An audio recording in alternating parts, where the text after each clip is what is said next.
Welcome back to the Lovin Dubai show. Today's guest is Leila Smaily. She's a clinical dietitian and she's here to share expert advice on staying healthy throughout the holy month of Ramadan. We're so excited to have you. Thank you for joining us. Thank you so much for having me. So, first of all, I know that Ramadan's going to end in a week.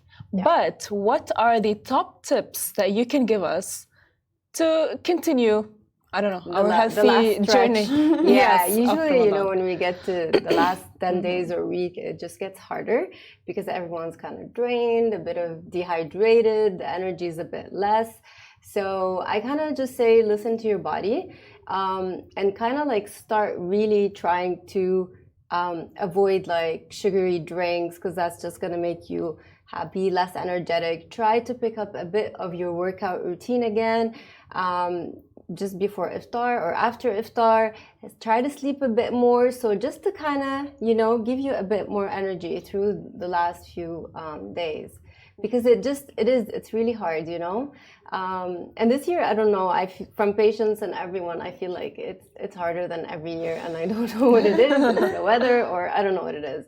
And with a lot of gathering, it doesn't make it easier. Of course. Yeah. I wonder, after fasting for this length of time, is there any kind of deficiencies that your body might notice? So if you've, you know, fasted for 20 days and your entire diet has changed, are you deficient in certain things, and should you consider that as you break your fast?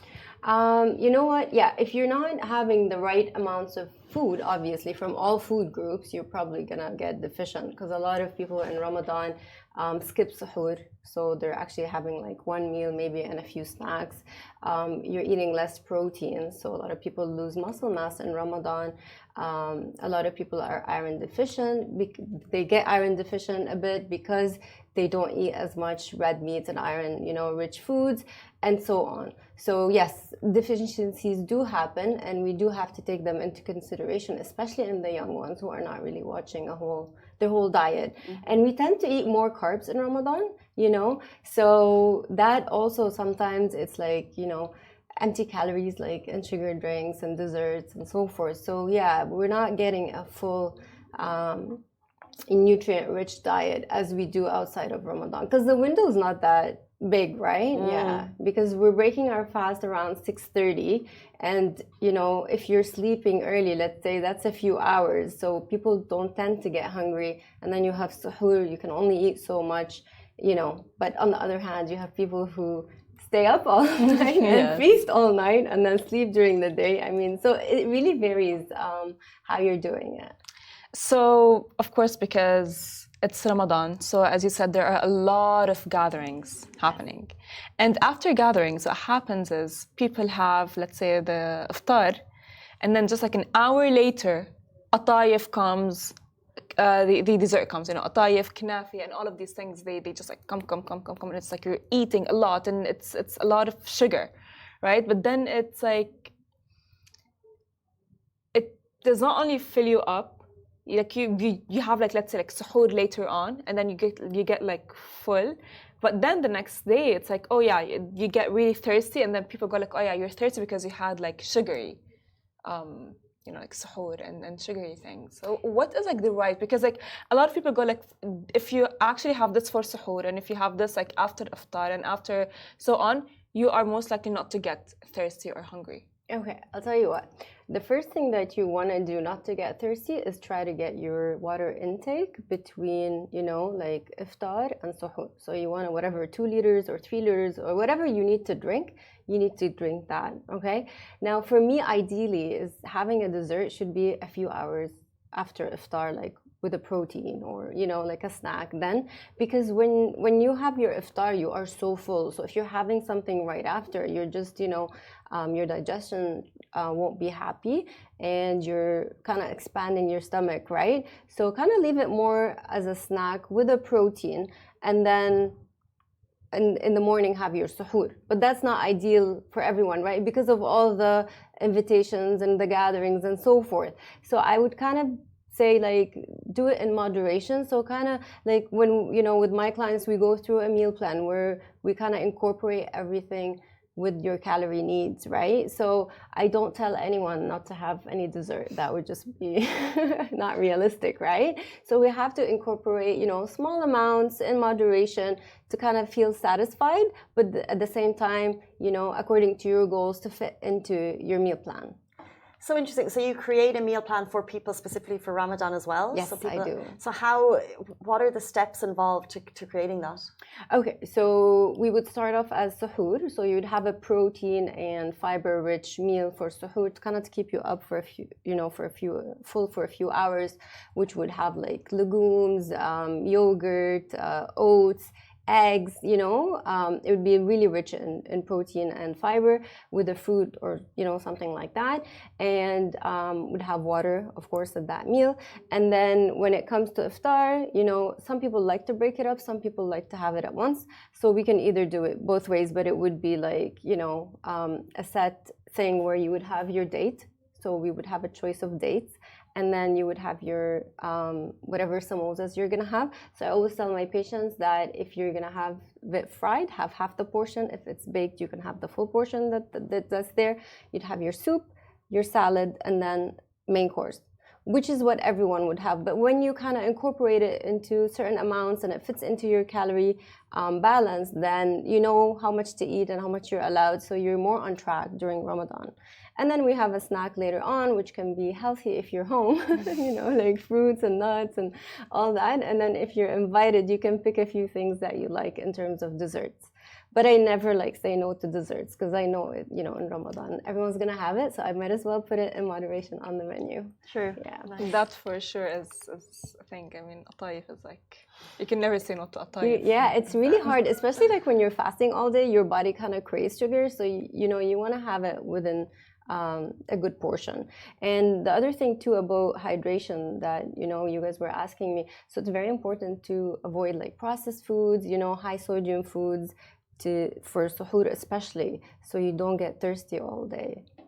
Speaking of that, what is the right meal that we should have for suhoor that can keep us on our feet for longer hours regarding work, and as well not feel as thirsty throughout the day? Because as throughout the day, let's say people go to work and they just shut down midday. Yeah. How can we avoid shutting down? Look, I mean, your body adjusts. If you'll notice at the beginning of the Ramadan, it's really hard because you have caffeine withdrawal and all that, and you're so tired. And then you'll find midway your body picks up, you get used to it. But if you ask me what are 2 meals for suhoor that will really keep you full, is eggs and fool.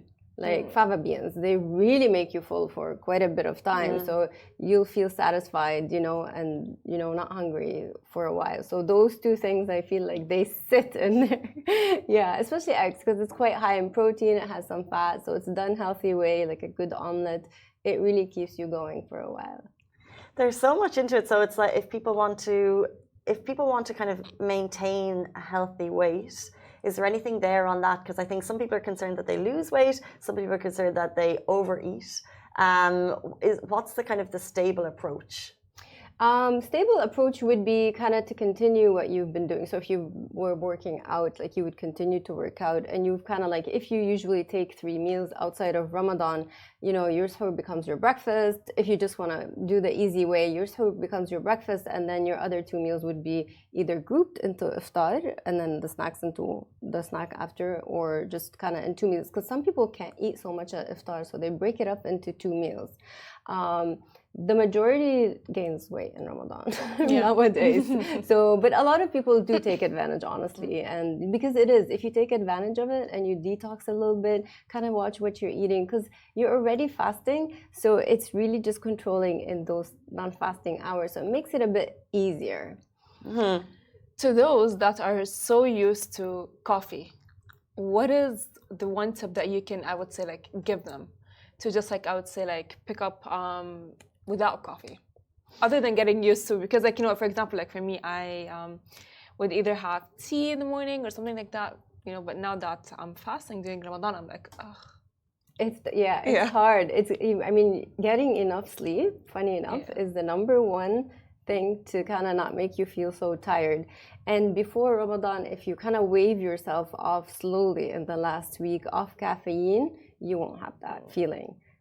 But I think in Ramadan, one of the biggest things that makes everyone so tired is not getting enough sleep. Because you're staying up a little bit more to eat a bit, like to have at least a window to get your snacks in, to get your water, and then you wake up for suhoor, and then maybe you wake up like with the kids, or you know, if you have work early like you guys, so it's really hard. So your sleep is interrupted, so it makes you more tired. And I think that is one of the things that make you really tired, and hydration. Yeah, if you're dehydrated, you're gonna feel tired as well.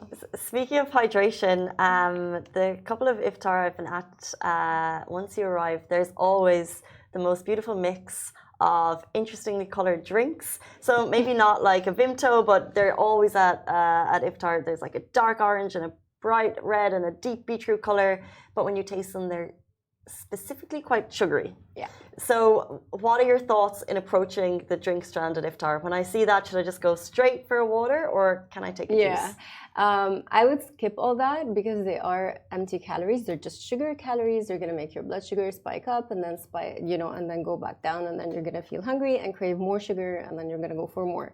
So I would skip all that. I always advise to go for flavored water, where you have some fruits and water, and that just tastes as good. If you get used to it. Now, I mean, if you're on the odd weekend, you're out and you want to have some jalab, or, you know, it's okay. But don't make it a daily thing in Ramadan, especially with meals, because it's a lot of sugar. Yeah. Those are the delicious ones. In moderation. It's okay. In moderation. I mean, luckily, I don't like them, which is actually works for my benefit, you know, because if I would like them, I would just like, you know, like chug on them. but like, I have a question for you. So technically working out. Yes. Is it good to work out before iftar or after iftar? Okay. Now, if you're gonna if you're working out before iftar, you're really burning more fat, right? Because you've been fasting all day and most of your glycogen stores are depleted, so you're gonna be in a fat burning zone. But you can't do high intensity before iftar, because I mean, you might faint or get dizzy, or you know, if you're not used to it. So you would have to do moderate intensity, which is great. If you're gonna work out after iftar, which is as good, you'd have to wait 2 to 3 hours after iftar. Then you can do high intensity if you hydrate well after. So I mean, whatever works, honestly. I just say they're both as good depending what you're looking for.